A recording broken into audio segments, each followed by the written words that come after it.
Welcome to the Deep Dive, your science corner for the intellectually curious.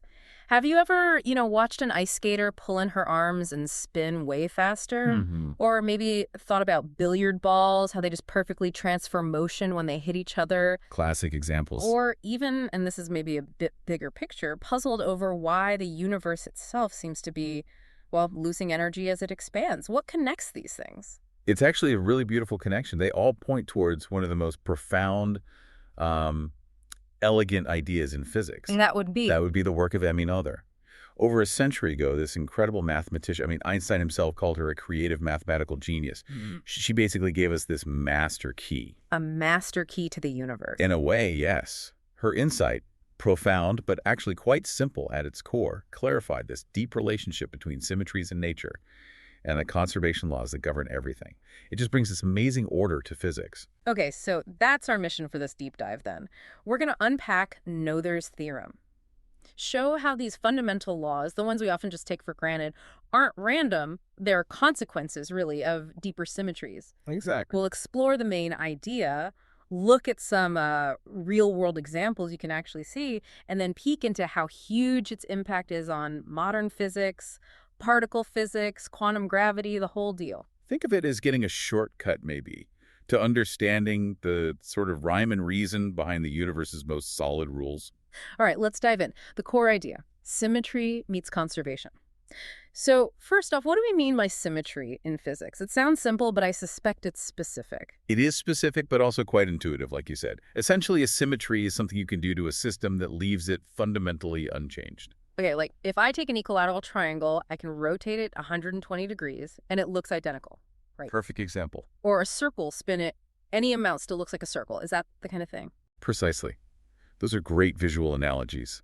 In physics, it translates to a transformation, maybe moving something, rotating it, even shifting it forward in time that leaves the system's physical behavior, its fundamental laws, completely unchanged. The math describing it stays the same. Okay, so that's symmetry. Then the other piece is conservation laws. Most of us have heard of these. Conservation of momentum, energy, angular momentum, things like that. Right. For a long time, they were just taught as, well, facts, basic rules. But what does conserved really mean here? It simply means that the total amount of that specific quantity within an isolated system stays constant. It doesn't change over time. Mathematically, you'd say its time derivative is zero.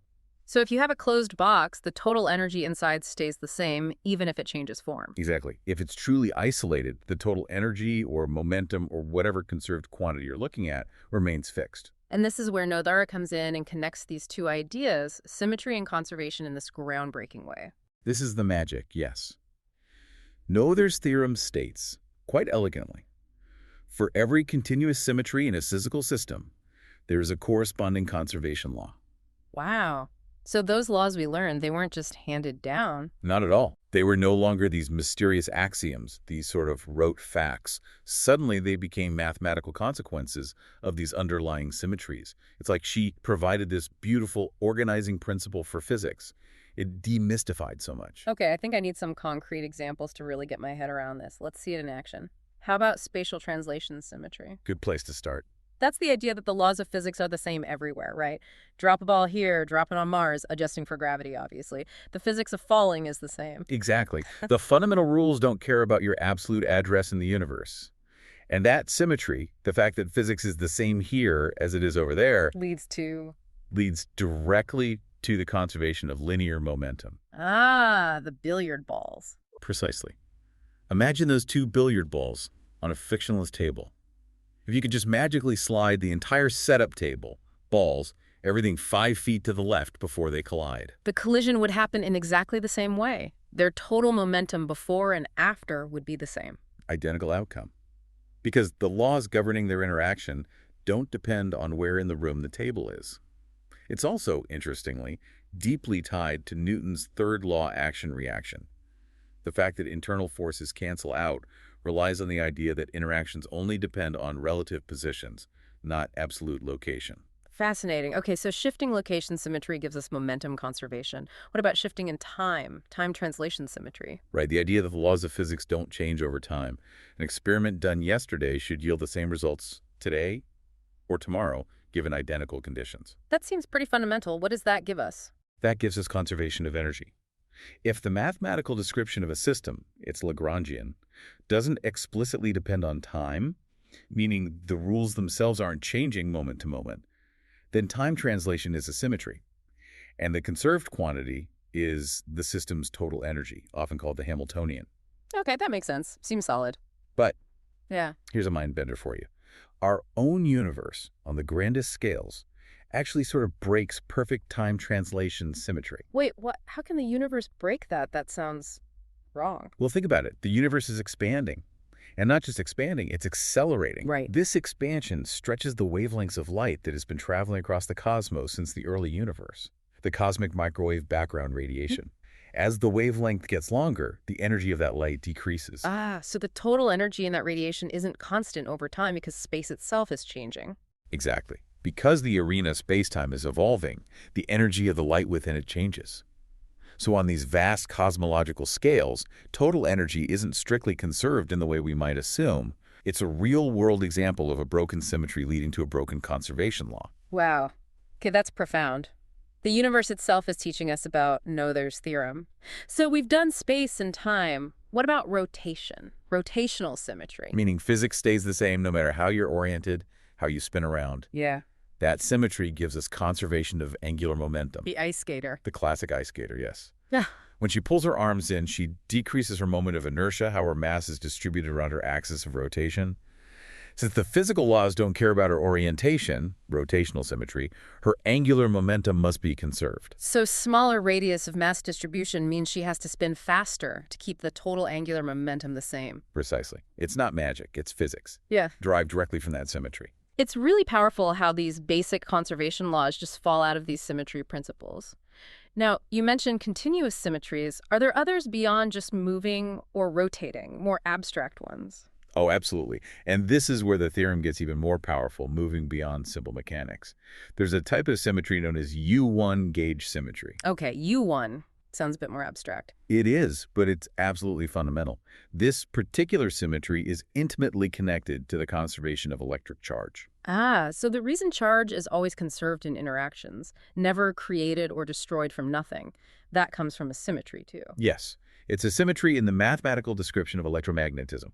It basically says that the underlying physics doesn't change if you shift a certain value, the phase of the quantum wave function, or, relatedly, the 0 point of the electric potential, everywhere in space. Like the bird on a power line analogy, it doesn't feel the absolute voltage, only the difference. That's a great analogy for the potential part, yes. There's a freedom in how you set the baseline, a mathematical wiggle room. And that very freedom, that U1 symmetry, mathematically forces electric charge to be conserved in all interactions described by electromagnetism.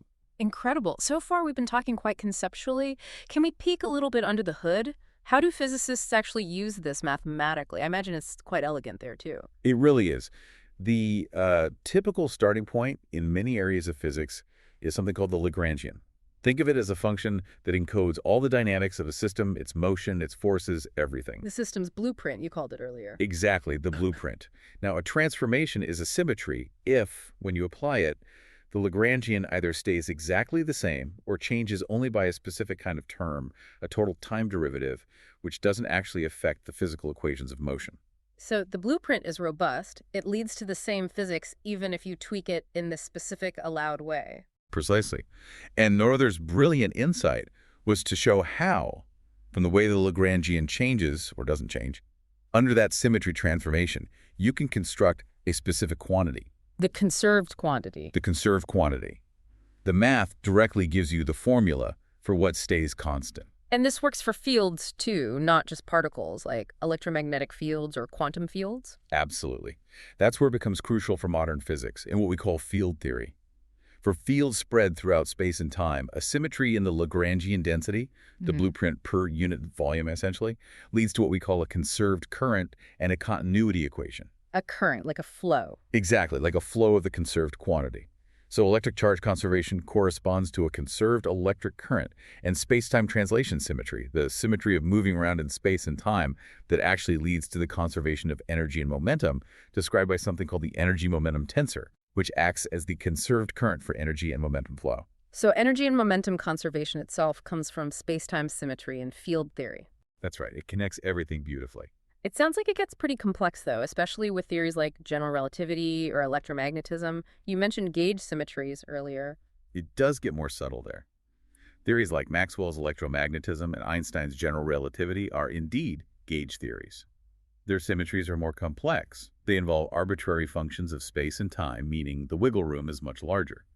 Applying Noether's theorem requires a bit more care, especially concerning what happens at boundaries, like way out at infinity.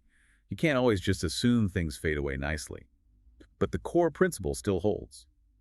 These deep symmetries are linked to conserved quantities or fundamental constraints on the theory. So clearly, this isn't just some historical footnote from 1918. It's still a vital tool. What's its enduring legacy today? Oh, it's absolutely fundamental. It formed the bedrock, really, for building the standard model of particle physics back in the 60s and 70s. The theory of all known fundamental particles and forces. Exactly. The symmetries of the quantum fields, illuminated by Noether's theorem, essentially dictated the rules of the game, how particles interact, what forces exist. It wasn't just descriptive, it was predictive.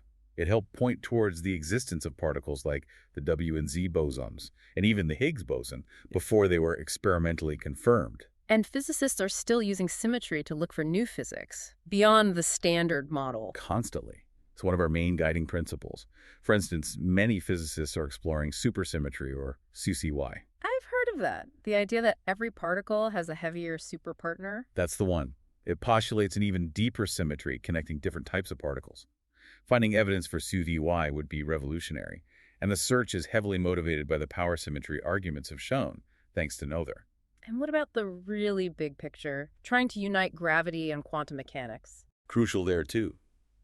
Any viable theory of quantum gravity has to incorporate certain symmetries, and Noether's theorem helps us understand the consequences of those symmetries, what must be conserved, what principles must hold.